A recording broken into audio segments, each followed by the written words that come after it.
Come to HTML series. இன்னைக்கு நம்ம HTML form attributes பத்தி பார்க்க போறோம்.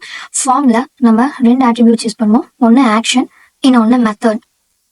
இதுல action attribute என்ன டிஃபைன் பண்ணுது அப்படின்னா, நம்ம ஃபார்ம் சப்மிட் பண்ணதுக்கு அப்புறம் எங்க நம்ம ஃபார்ம் வந்து ப்ராசஸ் பண்ணணும் அப்படின்றது it can be php.jsp.asp or any URL where we want to process the form. Next, target attribute. Anchor tag use பண்ணும்போது பார்த்துருப்போம். நம்ம ஆங்கர் டேக் யூஸ் பண்ணி ஒரு லிங்க் கிரியேட் பண்ணுவோம். லிங்க் வந்துட்டு நம்ம கிளிக் பண்ணும்போது நம்ம ரெஸ்பான்ஸ் எந்த டேப்ல ஓப்பன் ஆகணும் அப்படின்றது தான் டார்கெட் அட்ரிபியூட் வேல்யூ டிஃபைன் பண்ணது. இங்க பாத்தீங்கன்னா நம்ம ரெஸ்பான்ஸ் நியூ விண்டோ ஒரு நியூ டேப்ல ஓப்பன் ஆகணும் அப்படின்னா _blank யூஸ் பண்ணுவோம். இல்ல கரண்ட் விண்டோலயே எனக்கு ரெஸ்பான்ஸ் டிஸ்பிளே ஆகணும்னா நம்ம _self அப்படின்ற வேல்யூ கொடுப்போம் டார்கெட் அட்ரிபியூட்க்கு.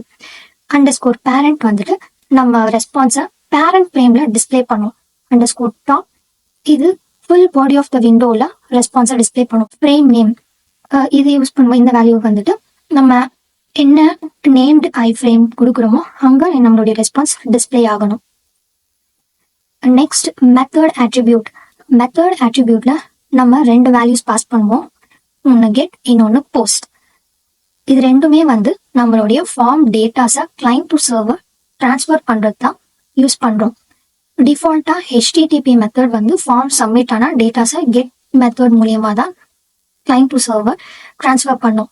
ஸோ இதுல நம்ம கெட் மெத்தட் வந்துட்டு பாத்தீங்கன்னா நம்ம ஃபார்ம் சப்மிட் பண்ணதுக்கு அப்புறம் URL-ல ஒரு query string-ஆ வந்து நம்ம டேட்டாஸ் டிரான்ஸ்ஃபர் ஆகும். இப்போ நான் உங்களுக்கு வந்துட்டு கோட் ரன் பண்ணி காட்டுறேன். ஆல்ரெடி நான் கோட் ரன் எழுதி வச்சிருக்கேன் எல்லாத்துக்கும். நான் இப்போ பேஸ்ட் பண்ணிட்டு ஃபர்ஸ்ட் இங்க நான் ஆக்ஷன் ஆட்ரிபியூட் யூஸ் பண்ணி உங்களுக்கு எக்ஸ்பிளைன் பண்றேன். நான் இங்க ஆக்ஷன் ஆட்ரிபியூட்க்கு action.html அப்படின்னு ஒரு லொகேஷனை கொடுத்துருக்கேன். ஸோ இந்த ஃபைல வந்து நான் இப்போ கிரியேட் பண்றேன்.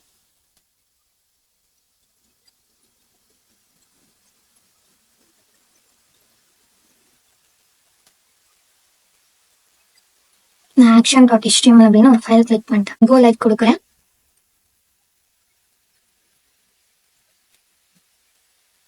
ஸோ என்னுடைய யூசர் நேம், பாஸ்வேர்ட் நான் இப்போ என்டர் பண்றேன். நான் என்ன என்டர் பண்றேன்றது தெரியாது. புல்லட்ஸ்ல தான் நம்மளுடைய பாஸ்வேர்ட் வரும்.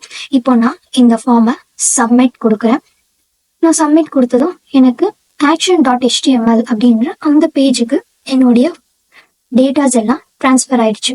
இங்க நான் டார்கெட் அட்ரிபியூட் blank அப்படின்னு யூஸ் பண்ணதுனால எனக்கு இந்த ஃபார்ம் சப்மிட் பண்ணதுக்கு அப்புறம் நியூ டேப்ல எனக்கு ஓப்பன் ஆயிருக்கு.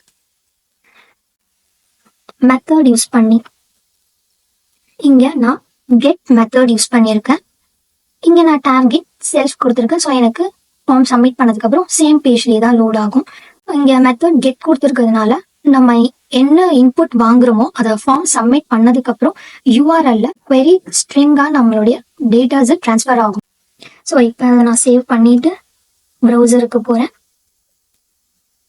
இங்க எனக்கு பிளேஸ் ஹோல்டர்ல நான் என்ன கொடுத்திருந்தேன்னா அது எனக்கு டிஸ்பிளே ஆயிடுச்சு. நான் இன்புட் டைப் சப்மிட் அதோடைய வேல்யூ கோன் கொடுத்ததுனால எனக்கு கோன் பட்டன் கிரியேட் ஆயிருக்கு. இங்க சப்மிட் கொடுத்ததுனால சப்மிட் கிரியேட் ஆயிருக்கு. இங்க நான் போயிட்டு என்னுடைய லொகேஷனை கொடுக்குறேன். நான் சென்னைன்னு கொடுத்துக்கிறேன். இப்போ நான் கோல சப்மிட் ஏதாச்சும் ஒரு பட்டனை கிளிக் பண்ணும்போது என்னுடைய டேட்டாஸ் எல்லாமே கொஸ்டின் மார்க், அதுக்கப்புறம் லொகேஷன் ஃபர்ஸ்ட் நான் பாண்டிச்சேரின்னு கொடுத்துருந்தேன் அண்ட் அடுத்த location Chennai equal to Chennai. So என்னுடைய ஃபார்ம் டேட்டாஸ் எல்லாம் கெட் மெத்தட் யூஸ் பண்ணும்போது URL-ல இப்படிதான் டிரான்ஸ்ஃபர் ஆகும். போஸ்ட். இந்த போஸ்ட் மெத்தட் நம்ம யூஸ் பண்ணும்போது நம்மளுடைய டேட்டாஸ் எல்லாம் HTTP மெசேஜ் பாடியில தான் டிரான்ஸ்ஃபர் ஆகும். அது என்ன ஃபார்மேட்ல டிரான்ஸ்ஃபர் ஆகும் அப்படின்னா இங்க கீழே இருக்கு இல்லையா இருக்கா, இதுதான் நம்மளுடைய ஹோஸ்ட் நேம். இங்க வந்து கண்டென்ட் டைப், என்ன டைப் ஆஃப் கண்டென்ட் அப்படின்னு.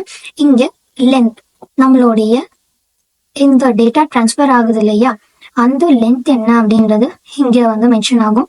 இது ஃபர்ஸ்ட் நேம் அப்படின்றது இங்க நம்ம எதுக்காக ஃபார் அண்ட் நேம்ல கொடுக்குற வேல்யூ அண்ட் லாஸ்ட் நேம் நம்ம லாஸ்ட் நேம்ல என்ன இன்புட் கொடுக்குறோமோ அந்த வேல்யூ. ஸோ இங்க லேபிள்ல ஃபார் ஆட்ரிபியூட் யூஸ் பண்ணியிருக்கோம் இல்லையா. ஸோ இந்த ஃபார் ஆட்ரிபியூட்ல கொடுக்குற வேல்யூவும் நேம் ஆட்ரிபியூட்ல கொடுக்குற வேல்யூவும் சேமா இருக்கட்டும். ஸோ இதை நான் கமெண்ட் பண்ணிடுறேன். இப்போ நான் போஸ்ட் மெத்தட் யூஸ் பண்ணி ஒரு ஃபார்ம் சப்மிட் பண்ணுறேன். அதோடைய டேட்டாஸ் எல்லாம் இந்த ஃபார்மேட்ல தான் ட்ரான்ஸ்ஃபர் ஆகும். கெட்ல பார்த்த மாதிரி நம்ம யூஆர்எல்ல டேட்டாஸ் ட்ரான்ஸ்ஃபர் ஆகாது.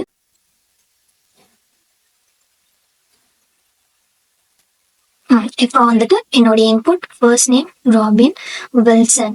நான் இப்போ சப்மிட் கொடுக்குறேன். என்னுடைய யூஆர்எல்ல எந்த ஒரு டேட்டாவுமே இல்லை. இது வந்து நான் ஆக்ஷன் ஆட்ரிபியூட்ல கொடுத்த லொகேஷன் யூஆர்எல், அதுதான் எனக்கு இங்க டிஸ்பிளே ஆயிருக்கு. இதுல எனக்கு HTTP பாடி மெசேஜ்ல தான் என்னுடைய first name equal to robin and last name equal to Williams அப்படின்ட்டு எனக்கு டிரான்ஸ்ஃபர் ஆகும் டேட்டா. கெட்டுக்கும் போஸ்ட்டுக்கும் என்ன டிஃப்ரென்ஸ், விச் இஸ் பெட்டர் அப்படின்னா, நம்ம கெட் யூஸ் பண்ணும்போது வேல்யூஸ் எல்லாமே யூஆர்எல்ல இருக்கும். போஸ்ட்ல வந்துட்டு values are contained in body message.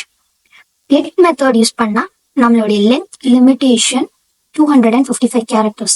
போஸ்ட்ல லென்த் லிமிடேஷன்ஸ் கிடையாது. கெட் வந்து ஆஃபன் கேட்சபிள், போஸ்ட் ஹார்ட்லி கேட்சபிள். அதாவது நம்ம ஒரு ஃபார்ம் சப்மிட் பண்ணிட்டு பேக் வந்து அந்த ஃபார்மை பார்க்குறோம் அப்படின்னா நம்ம அந்த ஃபார்ம் ஃபில் பண்ணது எல்லாமே நம்மளுக்கு அப்படியே ஸ்டோர் ஆயிருக்கும். இதே போஸ்ட்ல நம்ம ஒரு ஃபார்மை சப்மிட் பண்ணதுக்கு அப்புறம் பேக் வந்துட்டு நம்ம ஃபார்ம் பார்த்தோம்னா ஃப்ரெஷ் ஃபார்மா தான் நம்மளுக்கு இருக்கும்.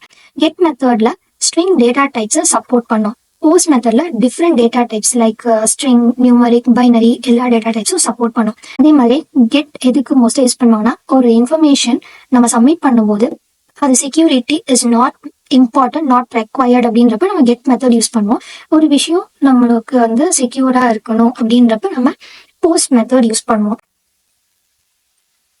Thanks for watching. If you have any doubts, please contact us or a comment will clarify our doubts. Stay tuned for the upcoming videos.